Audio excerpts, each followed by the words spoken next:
Pascal y la probabilidad de ganar el juego. 27 años tenía Descartes cuando Blaise Pascal nació en Clermont, Auvernia, Francia, el 19 de junio de 1623, y este sobrevivió a Descartes 12 años. Su padre Étienne Pascal, presidente de la corte de Auvernia en Clermont, era un hombre de cultura, considerado en su tiempo como un intelectual. Su madre Antoinette Begon murió cuando su hijo tenía 4 años. Pascal tenía 2 bellas e inteligentes hermanas, Gilberte, más tarde Madame Perrier, y Jacqueline. Ambas, especialmente la última, habían de desempeñar papeles importantes en su vida. Blaise Pascal es más conocido para el lector general por sus 2 obras literarias, Los Pensées y las Lettres écrites par Louis de Montal a un provincial de ses amis, y es habitual condensar su carrera matemática en algunos párrafos dentro del relato de sus prodigios religiosos. En este lugar, nuestro punto de vista debe necesariamente diferir, y consideraremos primeramente a Pascal como un matemático de gran talento, que por sus tendencias masoquistas de autotortura y especulaciones sin provecho sobre las controversias sectarias de su tiempo, cayó en lo que podemos llamar neurosis religiosa. La faceta matemática de Pascal es quizá una de las más importantes de la historia. Tuvo la desgracia de preceder a Newton por solo muy pocos años, y de ser contemporáneo de Descartes y Fermat, hombres más equilibrados que él. Su obra más original, la creación de la teoría matemática de probabilidades, se debe también a Fermat, quien pudo fácilmente haberla formulado solo. En geometría, en la cual es famoso como una especie de niño prodigio, la idea creadora fue proporcionada por un hombre, Desargues, de mucha menos celebridad. En su esquema sobre la ciencia experimental, Pascal tuvo una visión mucho más clara que Descartes, desde el punto de vista moderno del método científico, pero le faltaba la exclusividad de objeto de Descartes, y aunque a él se deben estudios de primera categoría, se desvió de lo que pudiera haber hecho a causa de su morbosa pasión por las disquisiciones religiosas. Es inútil especular sobre lo que Pascal podría haber hecho. Narraremos su vida tal como fue, y al considerarle como matemático, diremos que hizo lo que estaba en él, y que ningún hombre podría haber hecho más. Su vida es un constante comentario de 2 de las historias, o símiles del Nuevo Testamento, que era su constante compañero y su infalible amparo. La parábola de los talentos y la observación acerca de que el vino nuevo rompe los odres viejos. Si hubo un hombre maravillosamente dotado que sepultara su talento, fue Pascal. Y si hubo una mente medieval que se quebrara en su intento de mantener el nuevo vino de la ciencia del siglo XVII, fue la de Pascal. Sus grandes dotes habrían sido concedidas por equivocación a la persona que Pascal fue. A la edad de 7 años Pascal se trasladó con su padre y hermanas desde Clermont a París. Por este tiempo el padre comenzó a enseñar a su hijo. Pascal era un niño extraordinariamente precoz. Tanto él como sus hermanas parece que han tenido un talento natural notable. Pero el pobre Blaise heredó o adquirió un miserable físico con una mente brillante, y Jacqueline, la más inteligente de sus hermanas, parece haber sido semejante a su hermano, pues cayó víctima de una morbosa religiosidad. Al principio todas las cosas marchaban bien. El padre, asombrado de la facilidad con que su hijo absorbía la educación clásica de la época, intentó mantener al muchacho en una relativa tranquilidad para que su salud no se quebrantara. La matemática era tabú, basándose en la teoría de que los genios jóvenes pueden malgastarse al emplear excesivamente su cerebro. Su padre en realidad era un mal psicólogo. Este temor por la matemática excitó, como es natural, la curiosidad del muchacho. Un día, teniendo 12 años, quiso saber lo que era la geometría. Su padre le hizo una clara descripción, y Pascal creyó adivinar repentinamente su verdadera vocación. En contradicción con sus opiniones posteriores, Pascal había sido llamado por Dios no para atormentar a los jesuitas, sino para ser un gran matemático. Pero sus oídos eran sordos y percibió las órdenes confusamente. Lo que sucedió cuando Pascal comenzó a estudiar geometría ha sido una de las leyendas de la precocidad matemática. De pasada podemos recordar que los niños prodigios en matemática no aparecen repentinamente, como algunas veces se ha dicho de ellos. La precocidad en matemática ha sido muchas veces el primer destello de una gloriosa madurez. En el caso de Pascal, la genialidad matemática precoz no se extinguió con el desarrollo, pero fue ahogada por otros problemas. La capacidad para la matemática persistió, como puede observarse en el caso de la cicloide, en una época posterior de su breve vida, y si hay que buscar un culpable de que pronto renunciara a la matemática, se encontraría probablemente en su estómago. Su primera hazaña espectacular fue demostrar por su iniciativa y sin la sugestión de ningún libro que la suma de los ángulos de un triángulo es igual a 2 ángulos rectos. Esto le alentó a continuar en sus estudios. Dándose cuenta de que tenía en su casa a un gran matemático, el padre lloró de gozo y entregó a su hijo un ejemplar de los elementos de Euclides. Fue rápidamente devorado, no como un trabajo, sino como un placer. El muchacho dejó sus juegos en favor de la geometría. En relación con el conocimiento rapidísimo que Pascal tuvo de Euclides, su hermana Gilberte se permite un embuste. Cierto es que Pascal planteó y demostró por sí mismo diversas proposiciones de Euclides antes de haber visto el libro. Pero lo que Gilberte narra acerca de su brillante hermano es más improbable que colocar en fila 1 billón de partículas. Gilberte declara que su hermano había redescubierto por sí mismo las primeras 32 proposiciones de Euclides y que las encontró en el mismo orden en que Euclides las había establecido. La proposición 32 es en efecto la famosa de la suma de los ángulos de un triángulo que Pascal redescubrió. Ahora bien, existe una sola forma de hacer bien una cosa, pero parece más probable que existe una infinidad de formas de hacerla mal. En la actualidad sabemos que las supuestas rigurosas demostraciones de Euclides, incluso las 4 primeras de sus proposiciones, no prueban nada.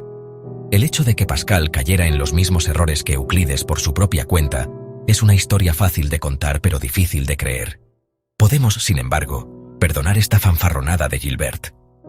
Su hermano era digno de ella. Tenía 14 años cuando fue admitido en las discusiones científicas semanales dirigidas por Mersenne, de las cuales nació la Academia Francesa de Ciencias. Mientras el joven Pascal se hacía casi un geómetra por su propio esfuerzo, el viejo Pascal se colocó en pugna con las autoridades debido a su honradez y rectitud general. En particular, el desacuerdo había sido con el cardenal Richelieu acerca de una pequeña cuestión de los impuestos.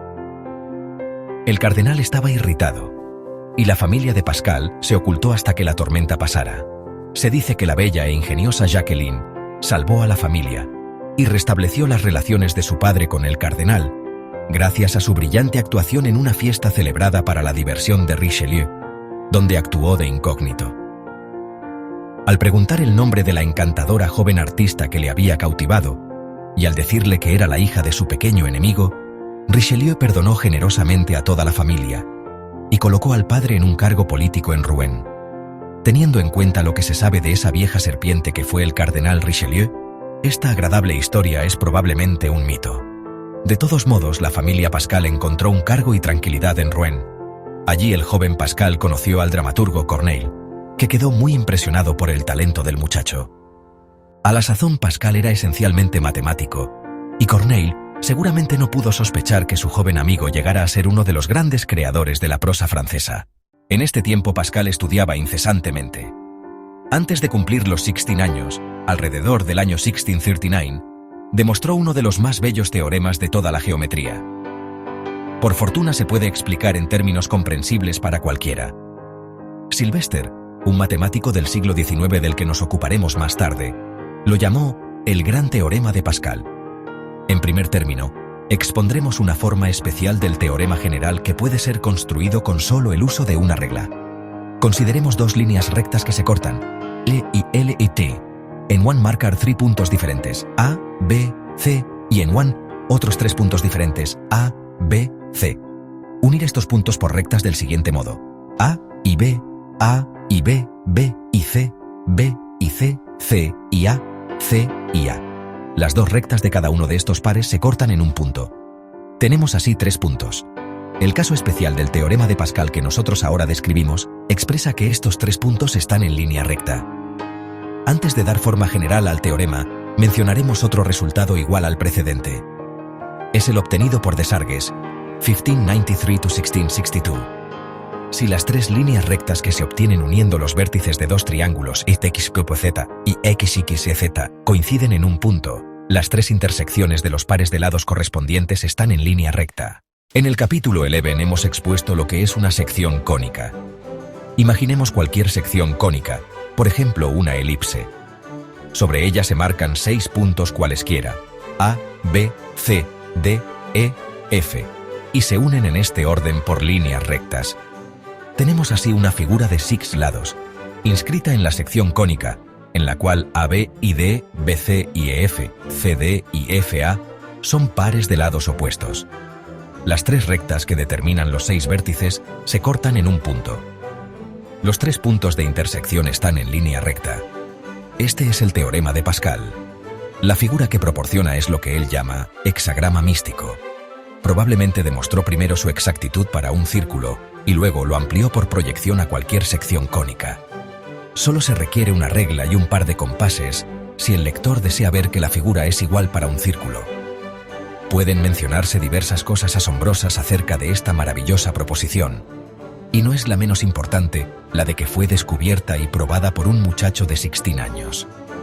Por otra parte, en su Essai pour les coniques, dedicado a este gran teorema por este muchacho extraordinariamente inteligente, se deducen sistemáticamente, como corolarios noeniaos de 400 proposiciones sobre las secciones cónicas. Jamás fue publicado todo el Essai, y parece que se ha perdido irremisiblemente, pero Leibniz vio y estudió un ejemplar.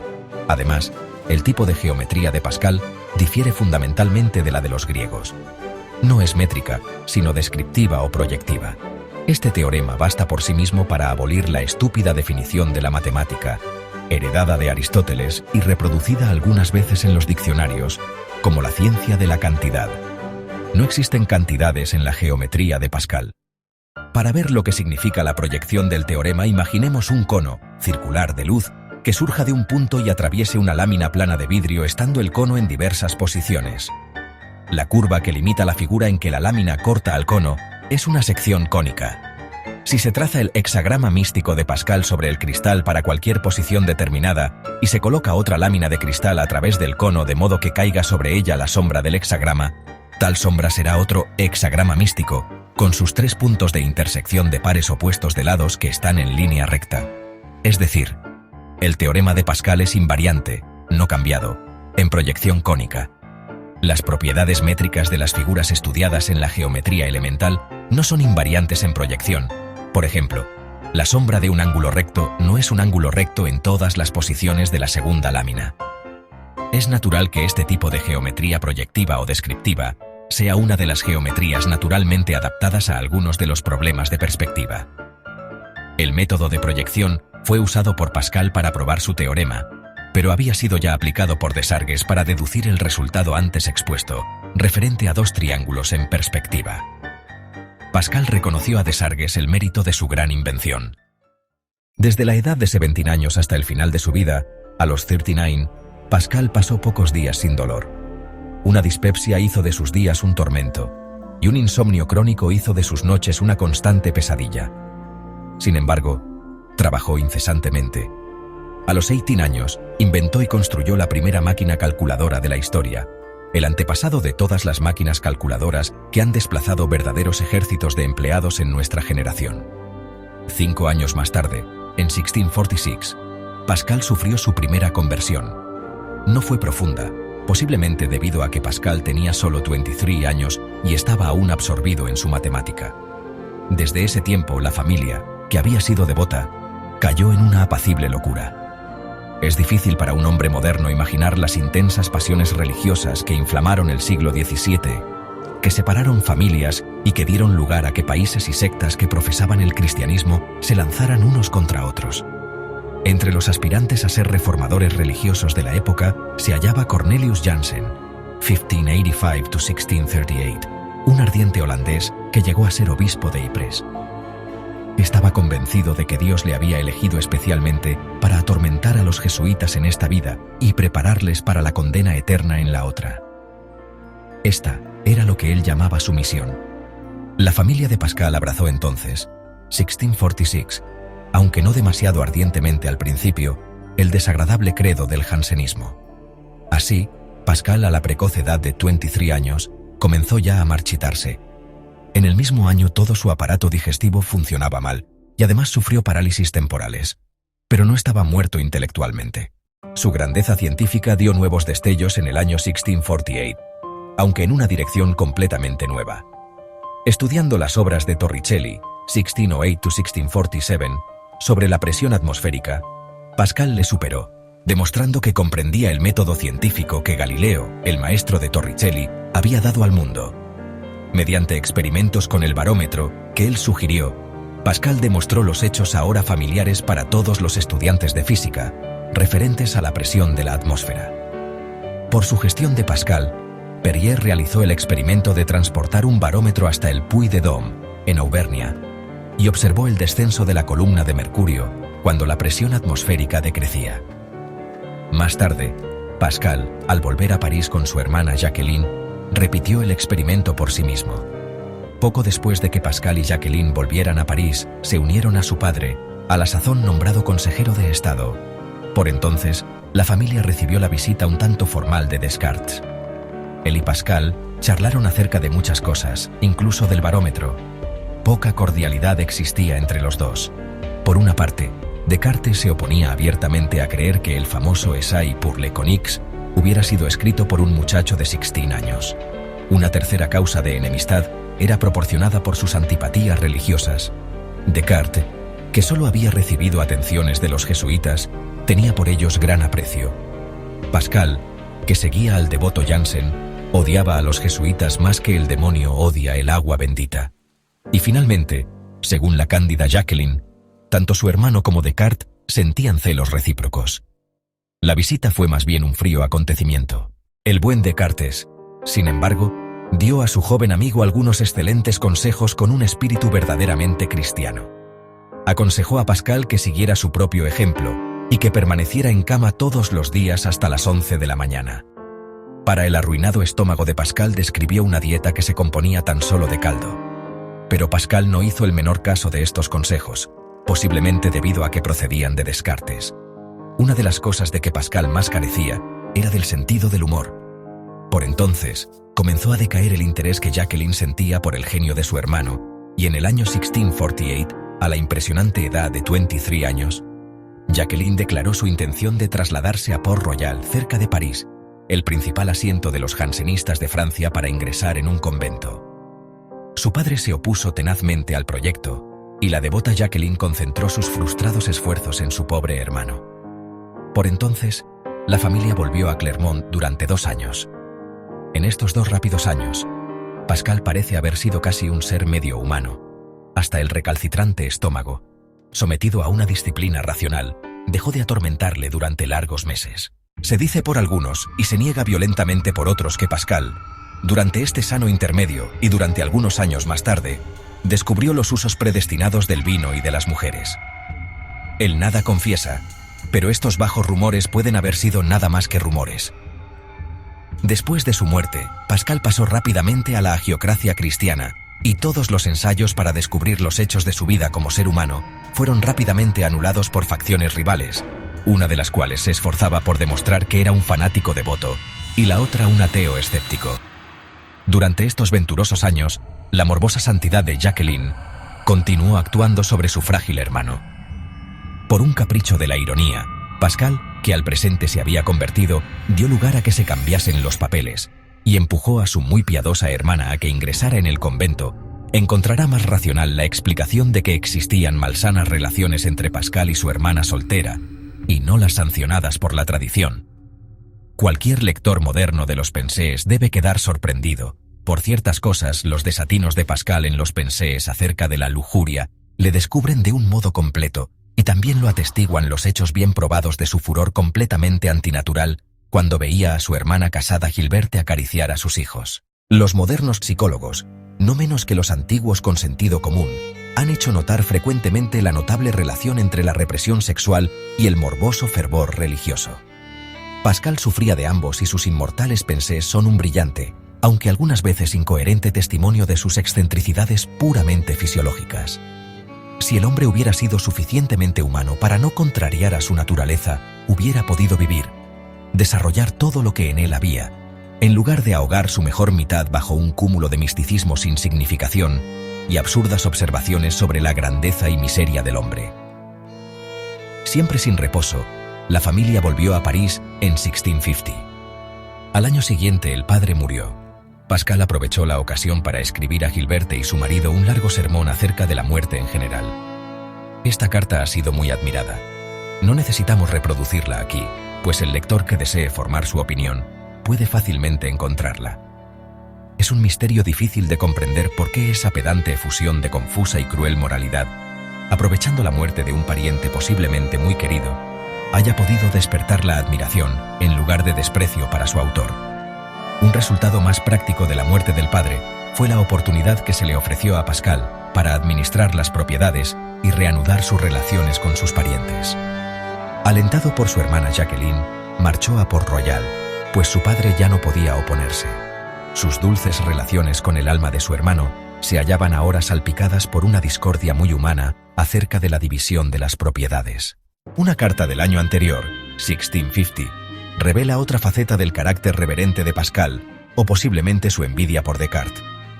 Deslumbrado por la brillantez de Cristina de Suecia, Pascal humildemente puso su máquina calculadora a los pies de la más grande princesa del mundo, declarando en frases cálidas que era tan eminente desde el punto de vista intelectual como social.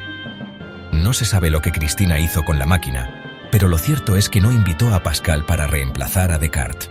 Al fin, el 23 de noviembre de 1654, Pascal se convirtió realmente. De acuerdo con algunos relatos, vivió durante 3 años una vida que casi no lo era. Otros autores parecen en cambio aceptar que no hay nada de cierto en esta tradición y que su vida no fue tan dura como se cuenta. El día de su conversión guiaba un coche de 4 caballos y estos se espantaron. Los caballos saltaron el parapeto del puente de Neuilly, pero los tirantes se rompieron y Pascal quedó en la carretera. Para un hombre del temperamento místico de Pascal, esta feliz salvación de una muerte violenta fue considerada como una advertencia del cielo que le impulsó a salvarse del precipicio moral en el que, víctima de su morboso autoanálisis, se imaginaba hallarse. En un pequeño fragmento de pergamino, escribió algunos oscuros sentimientos de mística devoción y desde entonces lo colocó cerca de su corazón como un amuleto para que le protegiera de las tentaciones.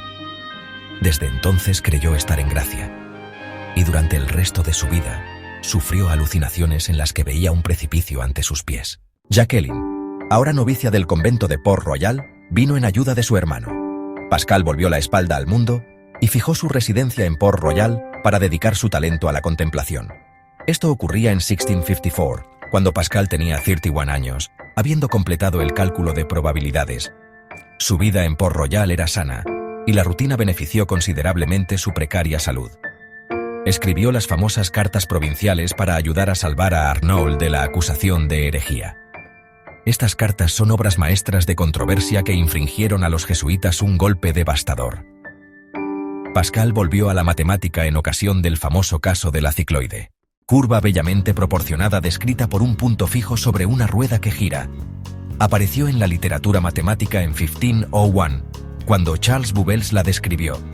Galileo y su discípulo Viviani la estudiaron y resolvieron el problema de construir tangentes. Se ven con frecuencia en los altos viaductos por razones mecánicas superiores. Sir Christopher Wren, arquitecto de San Pablo, determinó la longitud de cualquier arco. Huygens demostró que es la tautócrona, donde puntos se deslizan en el mismo tiempo. La cicloide ha sido llamada la Helena de la geometría por las disputas que causó. Entre otras angustias que afligieron al endeble Pascal, recordaremos el insomnio persistente y los padecimientos dentales, en una época en que la dentistería era ejercida por el barbero con un par de tenazas y la fuerza bruta. Estando una noche en vela, 1658, por las torturas del dolor de muelas, Pascal comenzó a pensar furiosamente en la cicloide, intentando eliminar de su mente el terrible dolor. Con sorpresa se dio cuenta de que el dolor había desaparecido. Interpretando este hecho como una señal del cielo de que no era pecado para su alma pensar en la cicloide, Pascal siguió sus trabajos. Durante 8 días se entregó a la geometría de la cicloide y consiguió resolver muchos de los principales problemas en relación con ella. Algunos de los hechos por él descubiertos fueron publicados con el seudónimo de Amos d'Etonville, desafiando a los matemáticos franceses e ingleses. El mismo año, 1658, se sintió más gravemente enfermo de lo que había estado en toda su atormentada vida.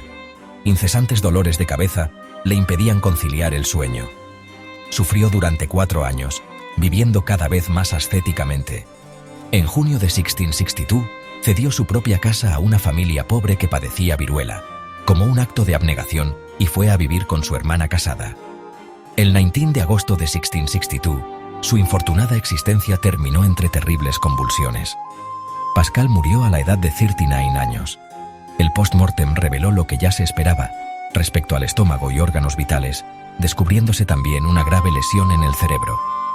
A pesar de todo esto, Pascal pudo llevar a cabo una gran obra en matemática y en la ciencia. Las bellas cosas que la geometría debe a Pascal, con la posible excepción del hexagrama místico, pudieron haber sido realizadas por otros hombres. Tal puede decirse especialmente de la investigación de la cicloide. Después de la invención del cálculo, estos estudios han venido a ser incomparablemente más fáciles. Pero en la creación que hizo, junto con Fermat, de la teoría matemática de la probabilidad, Pascal descubrió un nuevo mundo. Parece muy probable que Pascal será recordado cada vez más por esta importante invención, cuando su fama de escritor haya sido olvidada. Los pensées y las cartas provinciales se dirigen principalmente a un tipo mental que rápidamente se está extinguiendo. Los argumentos ahora aparecen extraordinariamente ridículos, pero en su teoría de las probabilidades, Pascal plantea y resuelve un problema importante, el de llevar al puro azar al dominio y la ley del orden, de la regularidad. Y actualmente esta sutil teoría parece hallarse en las raíces del conocimiento humano no menos que en la fundación de la ciencia física. Sus ramificaciones se hallan por todas partes, desde la teoría de los cuanta a la epistemología.